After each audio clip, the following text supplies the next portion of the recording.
Most of your financial struggles come from here, your subconscious relationship with money. Hi, everyone. Welcome back to another episode of the Mind Engineer community. I want to share today a very interesting topic that I know affects most people out there. And by understanding how the mind works, it can make it easier to start making changes. So one of the things that I see that I've been dealing with for myself and for thousands of people out there, studying the mind for 16 years, is that a lot of people want to try to convince themselves positive things about money, that money is valid, that they deserve money, that money is just exchange of energy. And they try to logically explain to themselves that they deserve money, that money is good or whatever, trying to convince themselves or even their mind, but nothing works. And people keep struggling. People that have money struggle with money. People that don't have money struggle with money not having it. People that have it struggle with having it. So we've seen along all these years people struggling in different areas with money in different ways, of course. And in my experience, all of them came, all these struggles came from their relationship, subconscious relationship with money. So what does that mean? When we're kids, we don't know what money is. When we're born, we just see a piece of paper, and then suddenly we see our parents interacting with this piece of paper, with other people, with money, and things like that. And from there, we start learning and adding narrative to what that piece of paper or money is. So most of the times, it's not what you think that you think about money that is affecting you, is what you don't know you think. I know it's a little bit confusing, but most people try to think consciously what money is, but they don't ever go into their subconscious mind to try to identify if they have limiting negative and false beliefs around money. So when we're struggling with money, the idea is to be able to start digging into the subconscious mind as a kid, looking up at mom and dad. How was mom's relationship with money? How was dad's relationship with money? How was between them and how was it with us? If maybe we had a dad that worked and mom stayed at home, or a mom that worked and a dad stayed at home, who controlled money?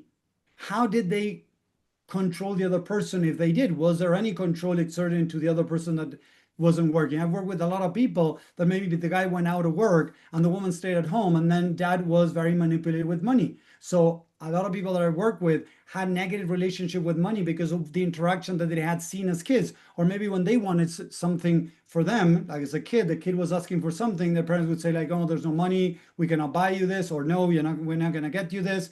Instead of being able to sit down and explain the situation, it was just like, no, we're not going to buy this. And for a kid, that could be interpreted as what I want doesn't matter. What I need is not okay. Money is not for me, or whatever. Seriously. So, what starts happening is that kids start building their own belief system around money. And this could be applied in any area: what love is, what relationships is, what a man is, what woman is, what success is, what failure is, whatever. Every word, very important words that we see out there, they are all attached with different meanings that we've learned since childhood. So, one of the things that I recommend people is to start really digging deep into the subconscious mind to identify if they might have any limiting negative and false beliefs around money that they're not even aware of. Because I tell people it doesn't matter the action, sorry, it doesn't matter what you're saying, what matters are your actions. So if you're saying that you deserve money, that money is good or whatever, even if you have it or you spend it or you don't have it, you're not being able to make it, there is some type of blockage there, guaranteed. That doesn't mean that you work on the blockage and then automatically you're going to start making money. No, because there might be other things in place. I believe that we're spiritual beings living in a human experience. So there might be other things playing, there, karma, dharma, lessons to learn, and things like that. But first of all, the idea is to be able to start saying, okay, Tommy, as a 5-year old, 8-year old, 10-year old, what could he have seen from mom and dad that he could have taken in about money that is now holding him back? Once I was working with a guy that he had a business, he wanted to take it off the ground and he couldn't. He was always struggling with scaling his business on, making money with his business. When we started talking, he said so many positive things around money. Told him, okay, that's valid. Yeah, that's what you want to think about money consciously. And I asked him, what do you think subconsciously about money? And he's like, exactly what it just said. So you think that subconsciously you have the same beliefs that you're mentioning right now consciously, but what are your actions aligned? Are your actions aligned with somebody that truly believes that they deserve money, or are your actions aligned with somebody that maybe doesn't deserve money? And he's like, maybe not. Okay, so then I want to invite you to open your mind to realizing that maybe what you think about money is not correct. And he was kind of shocked. And when we started digging into the subconscious mind, he started finding so many things that he wasn't even aware. We were for some time, of course, because this doesn't reveal overnight, right? But we started slowly taking out things. Like one of the big things that had happened is that he was saying that he deserved money, that he wanted to be a millionaire, but his actions were not in accordance. And when we started finding what happened when he was a kid, his dad had a lot of money and was very stingy with his family about giving them money. He had to kind of, beg to his dad to buy him a pair of shoes. I'm not saying that he had 20 pairs of shoes. No, one pair of shoes, like a new pair of shoes. It was getting money from dad. It was mission impossible. So he had to learn in a way that he didn't deserve money, that he didn't deserve good things. And all of this impacted him in his life later on, because then when he had to ask for money for the people that he wanted to work with, right, he first seemed that he was in a way, please give me money, the same way he did with his father, trying to get people to pay him. And on the other hand, deep down, he didn't want to make money. You know why? Because he didn't want to be like his father. He had told himself that he wasn't going to be like his father. So what the mind took from there is, you don't want to be like your father? Okay, so then we're going to reject money. And he struggled with money for a long time. As we kept on working on different aspects with the money thing, he was able to start making sales and start getting his business off the ground.